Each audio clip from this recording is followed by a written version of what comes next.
ओम शांति। ईश्वर कैसे आपके लिए अच्छी-अच्छी योजनाएँ बनाते हैं, लेकिन आप समझ नहीं पाते हैं। आज आपके लिए एक बहुत सुंदर प्रसंग बताएँगे, जिसमें आप समझ जाएँगे कि परमात्मा हमारे लिए कैसे बहुत सुंदर-सुंदर योजनाएँ बनाते हैं, लेकिन हम उसको समझ नहीं पाते हैं।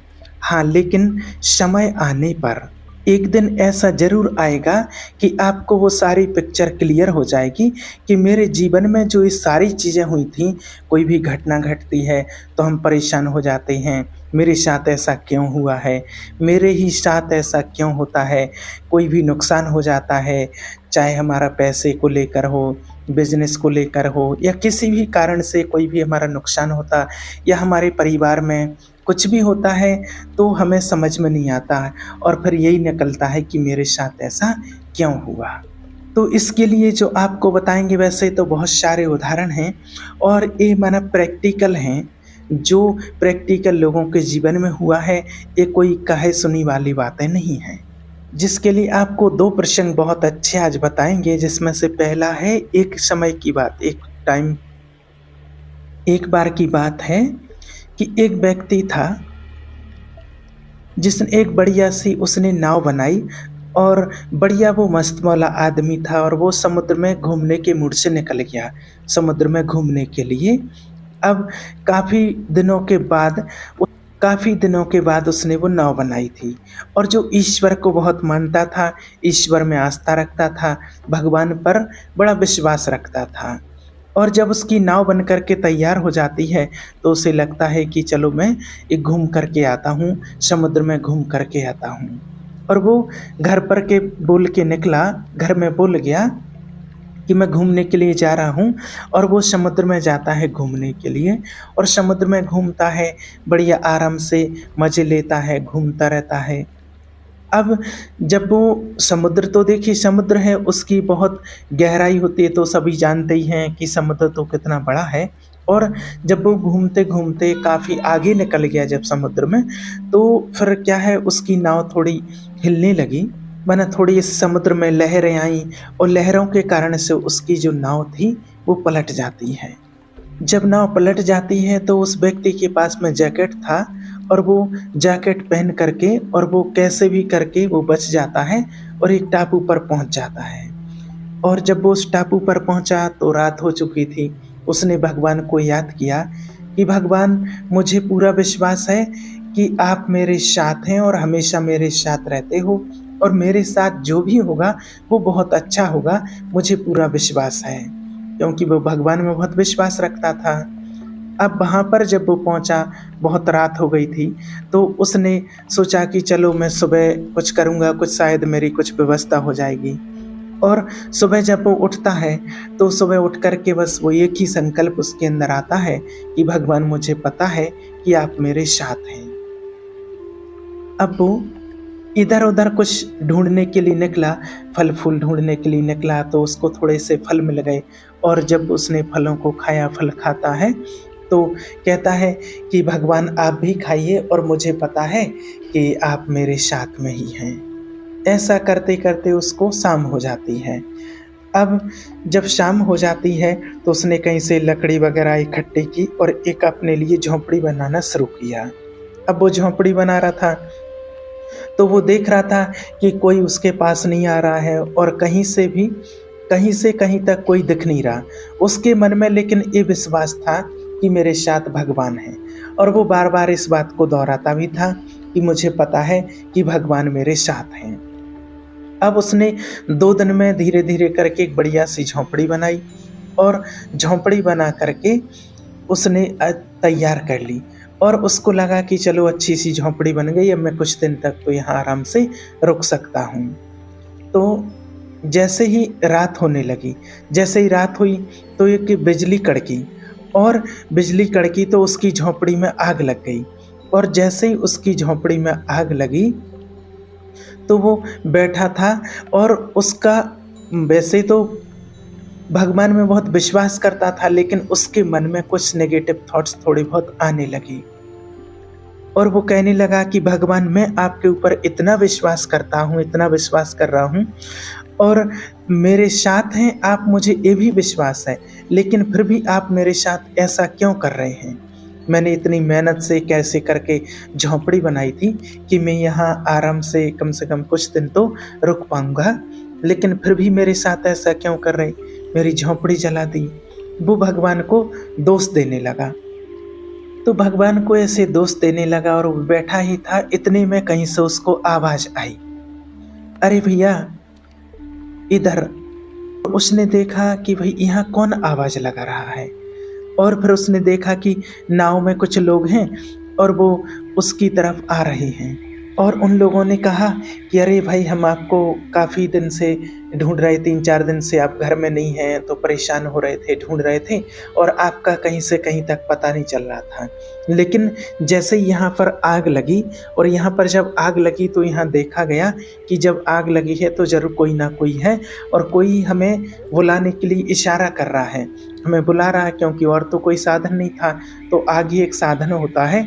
तो जैसे ही आग लगी हुई देखी और जब टापू पर आग देखी तो पता चला कि यहाँ कोई इंसान है और हमें बुला रहा है, इसलिए हम आग देख कर के और यहाँ अपनी नाव लेकर के दौड़ते हुए आपके पास पहुँचे। और अगर ये आग नहीं लगी होती तो शायद हम यहाँ नहीं आ पाते, पता ही नहीं चलता और यहाँ से निकल जाते हम। तब जा कर के उस व्यक्ति ने भगवान की तरफ देखा, ऊपर की तरफ देख कर के कहा कि हे भगवान, मैंने गुस्से में आपको बुरे भले शब्द क्या-क्या कह दिए, मुझे माफ़ करना। तो देखिए, जब हमारी समस्या आती तब हम उस चीज़ को नहीं समझ पाते हैं। और देखिए, दूसरा प्रसंग एक और बताते हैं। एक बार क्या हुआ, एक भाई थे जो ब्रह्मा कुमारीज़ के ज्ञान में चलते थे, बाबा को मानते थे, थोड़ा-थोड़ा ऐसे संबंध संपर्क में थे और बाबा के घर में तीज त्योहार पर आते-जाते रहते थे। कोई प्रोग्राम होता था तो बाबा के घर में आते थे। तो एक बार क्या हुआ कि उनका कार से एक्सीडेंट हो गया। कार से एक्सीडेंट हो गया तो उनके दोनों पैर फ्रैक्चर हो जाते हैं। उनके दोनों पैर फ्रैक्चर हो गए तो हॉस्पिटल में एडमिट हुए, उनके दोनों पैरों का ऑपरेशन चल रहा था, तो वहाँ पर एडमिट थे, कुछ दिन तक उन्हें एडमिट रखा गया था, हॉस्पिटल में थे। तो एक बार क्या हुआ, वहाँ से एक दीदी जो थी वहाँ की, उनका निकलना हुआ, उनको पता चला, तो उन्होंने सोचा कि चलो, भाई माना अच्छे थे, विश्वास रखते थे भगवान में, अच्छा काम करते थे, धार्मिक प्रवृत्ति के थे और समाज के लिए भी बहुत अच्छा कार्य करते थे। तो अच्छा भाई बढ़िया थे, तो दीदी ने सोचा चलो उनसे मिलते चलें, देखते चलें। भाई हर किसी का ही होता है कि कोई अपना है और ऐसी जगह पर है तो उससे मिलना स्वाभाविक होता है। तो वहाँ गए, दीदी बैठे, दीदी को देखा और दीदी ने उनको देखा, तो दीदी ने, अब उस टाइम पर तो हर कोई यही कहता है कि भाई आप चिंता नहीं करो और आप टेंशन नहीं लो, देखिए जो भी होता है अच्छे के लिए होता है और भगवान अच्छा ही करता है। तो बस इतने जो शब्द उस भाई ने सुने तो वो कहता है कि बस बस बहन जी, भगवान का तो मेरे सामने नाम मत लो, भगवान ने मेरे साथ ऐसा क्यों किया है, भगवान की तो आप बात मत कीजिए, भगवान तो जब देखो ऐसा ही करते हैं। तो ऐसे सब वो बड़े मानो गुस्से में आकर के उन्होंने ऐसा बोला। तो फिर उन्होंने कहा दीदी चुप रहे, ठीक है भाई, अब उस टाइम पर और क्या बोलेंगे। तो ऐसा बोल करके और बस आराम से थोड़ा बैठे और बाहर आए। बाहर आए तो मानो उनकी जो मिसेज थी भाई की, और वो बोलती हैं कि दीदी माफ़ करना और आप इनकी बातों को बुरा मत मानना, और इनके पास कोई भी आता है और जब भगवान के लिए कुछ बोलते हैं तो वो उस पर ऐसे ही गुस्सा करके बोलते हैं। तो दीदी ने कहा चलो वो तो ठीक है, कोई बात नहीं, लेकिन ऐसा आखिर क्या बात है? अरे भगवान में इतनी आस्था रखने वाला भाई है, भगवान पर विश्वास करने वाला है, और ऐसी बात क्या है रे, पाँव ही तो फ्रैक्चर हुआ है, कुछ दिन बाद भाई ऑपरेशन हो रहा है, ऑपरेशन हो गया है, कुछ दिन में ठीक हो जाएगा, इतनी बड़ी थोड़ी कोई बात है। तो फिर उनकी मिसेज कहती हैं दीदी ये बात नहीं है। तो फिर उन्होंने कहा कि बात क्या है? तो उन्होंने कहा वो कोई लॉटरी के गवर्नर थे और वो बहुत समाज सेवी थे और समाज के लिए उन्होंने बहुत अच्छा काम किए थे। तो उनको क्या है, विदेश में जा कर के उनको आमंत्रण किया था विदेश वालों ने, और वहाँ उनको मेन चीफ गेस्ट के रूप में, मुख्य अतिथि के रूप में उनको बुलाया था। उनका वहाँ बहुत सम्मान होना था और वहाँ उनको अवार्ड मिलना था। तो वो वहाँ उनको जाना था और उनको मानो उनकी डेट फिक्स हो गई थी, उनका प्रोग्राम था और उनका फ्लाइट से उनका टिकट भी हो गया था, सब कुछ हो गया था, जाना था और उसके ठीक 2 दिन पहले उनका एक्सीडेंट हो गया। अब वो जब वहाँ लेटे हैं बेड पर तो वो सारा दृश्य उनके सामने आ रहा, कैसे मैं फ्लाइट से जाता, कैसे लोग वहाँ मुझे लेने आते एयरपोर्ट पर, फिर कैसा मेरा सम्मान होता, मेरा मना पूरा जो जीवन मैंने सेवा की है लोगों की, जो समाज की जो सेवा की है, जो ईश्वर की सेवा की है और जब मुझे वो फल लेने का समय आया, तब भगवान ने मेरे साथ ऐसा किया है। फिर मैं वहाँ से लौट कर के आता, तो यहाँ इंडिया के एयरपोर्ट पर जब मैं वहाँ आता, तो लोग मुझसे मिलने आते, मुझे कितने लोग रिसीव करने आते, यहाँ भी मेरा सम्मान होता। तो वो सारा दृश्य उसकी आँखों के सामने एकदम आता रहता ऐसा और वो उनकी मिसेज कहती इसलिए वो सब सोच-सोच कर के ये परेशान हैं। तो दीदी ने कहा कि ठीक है देखिए अब जो होता है भगवान तो अच्छा ही करता है, अब ड्रामा कल्याणकारी है उसमें क्या रहस्य छिपा है ये तो नहीं जान सकते, ये तो परमात्मा ही जानता है। और ऐसा बोल कर के फिर दीदी वहाँ से निकल आते हैं। अब क्या होता है कुछ दिन के बाद 2-3 दिन के बाद जब गुरुवार पड़ता है गुरुवार का दिन, तो गुरुवार के दिन फिर से दीदी को वहीं से निकलना हुआ, तो दीदी ने सोचा कि चलो वो तो भाई जो लोग जैसे हैं तो ठीक है उनको गुस्सा आया जो भी शब्द बोला, तो उन्होंने सोचा कि चलो हॉस्पिटल में हैं, तो बाबा का भोग देते चलें, भगवान को भोग लगता है, भोग लेकर के गए। और भोग लेकर के जैसे ही दीदी पहुँची, तो दीदी अंदर पहुँचे जैसे ही, तो वो भाई खुद ही कहने लगे कि आइए बहन जी आइए, बैठिए। बहुत माना अच्छे प्यार से बोले और कहने लगे कि बहन जी भगवान जो भी करता है वो अच्छा ही करता है, भगवान कभी किसी का बुरा नहीं करता है।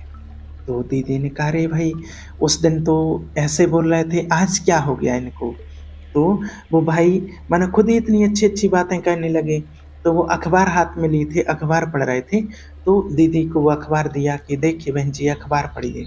और दीदी ने वो अखबार देखा तो सबसे फ्रंट पेज पर न्यूज़ थी।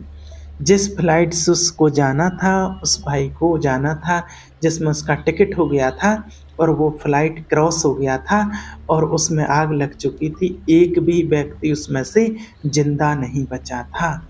और वो भाई कहने लगा कि इसी से मुझे जाना था और मुझे भी ज़िंदा नहीं बचना था, इसलिए मेरे साथ भगवान ने बहुत अच्छा किया। जो भी मैंने समाज की सेवा की, धार्मिक कार्य किए और जो मैंने परमात्मा के लिए निस्वार्थ भाव से जो सेवा की है, उसका फल परमात्मा ने मुझे ये दिया है कि मैं वहाँ विदेश तो नहीं पहुँच पाता, वहाँ तो मुझे अवार्ड नहीं मिल पाता, लेकिन मुझे जीवन रूपी अवार्ड परमात्मा ने मुझे दिया है। बहुत अच्छी-अच्छी बातें वो भाई खुद ही बोलने लगे। तो देखिए जब भी हम कोई अच्छा कार्य करते हैं तो हमें समझ में नहीं आता है कि उसका फल हमें क्या मिलना है और हमारे साथ कुछ होता है तो हमें वो भी पता नहीं रहता है कि ईश्वर ने हमारे लिए क्या योजना बनाई है, हमारे लिए सही क्या है, वो उसको पता होता है। तो कहने का भाव कि देखिए जो हमारी समस्याएँ होती हैं उनसे निकलवाने के लिए ईश्वर कोई ना कोई योजना बनाते हैं। और हम चाहते हैं कि देखिए अगर हमारी कोई ना कोई समस्या है तो हम सोचते हैं कि वो कल ही ख़त्म हो जाए, लेकिन ऊपर वाला भी आपसे प्रेम करता है, भगवान भी आपसे प्रेम करते हैं और वो चाहते हैं कि जो भी समस्या है आप इस समस्या से बाहर निकलो। तो उसके लिए कई बार आपके जीवन में ऐसी चीज़ें आती हैं कि आपको ऐसा लगता है कि मेरे जीवन में सब कुछ बुरा ही बुरा क्यों होता है और मेरे साथ उस टाइम पर तो आपको ऐसे लगेगा कि आखिर मेरे साथ ऐसा क्यों हुआ है। जैसे उस भाई ने झोंपड़ी बनाई तो उसको लगा कि मैंने झोंपड़ी बनाई, आग लग गई, मेरे साथ ऐसा क्यों हुआ है, मैंने तो कभी किसी का बुरा नहीं किया है। और जो दूसरा भाई जिसका एक्सीडेंट हुआ तो उसने भी यही सोचा कि मैंने तो जीवन में किसी का बुरा नहीं किया, फिर मेरे साथ ऐसा क्यों हुआ। तो आज जो लोग दुनिया में हैं और वो हर एक कोई यही कहता है कि मानो जिसके साथ जब कोई हो कुछ भी होता है कि मैंने तो कभी किसी का बुरा नहीं किया, मेरे साथ ऐसा क्यों हुआ है। तो देखिए भगवान कहीं न कहीं आपका अच्छा करने के लिए, और वो एक योजना होती है कहीं न कहीं आपका भला करने के लिए योजना बनाई जाती है। इसलिए देखिए, ईश्वर में हमेशा विश्वास रखें, परमात्मा पर हमेशा भरोसा करें। जो हो रहा है वो अच्छे के लिए हो रहा है, और अपना माइंडसेट ऐसा रखें कि मेरे लिए सब कुछ अच्छा ही होगा, और नेगेटिव किसी भी परिस्थिति में ना सोचें। तो ऊपर वाला आपके लिए भी बहुत अच्छी-अच्छी योजनाएँ बनाता है, लेकिन हम उन योजनाओं को कभी-कभी समझ नहीं पाते हैं, लेकिन एक दिन हमारी समझ में ज़रूर आ जाता है। इसलिए हमेशा आप पॉज़िटिव रहें, और पॉज़िटिव रहते-रहते आप इन समस्याओं से आगे निकल जाएँगे, और खुद के ऊपर और ईश्वर के ऊपर बहुत विश्वास रखें। अपने विश्वास में कभी कमी ना आने दें। आपके साथ हमेशा अच्छा होगा। ईश्वर आपके साथ है। उस परमात्मा को साथ लेकर चलिए, उसको याद कीजिए। आपके साथ सब कुछ अच्छा ही अच्छा होगा। ओम शांति।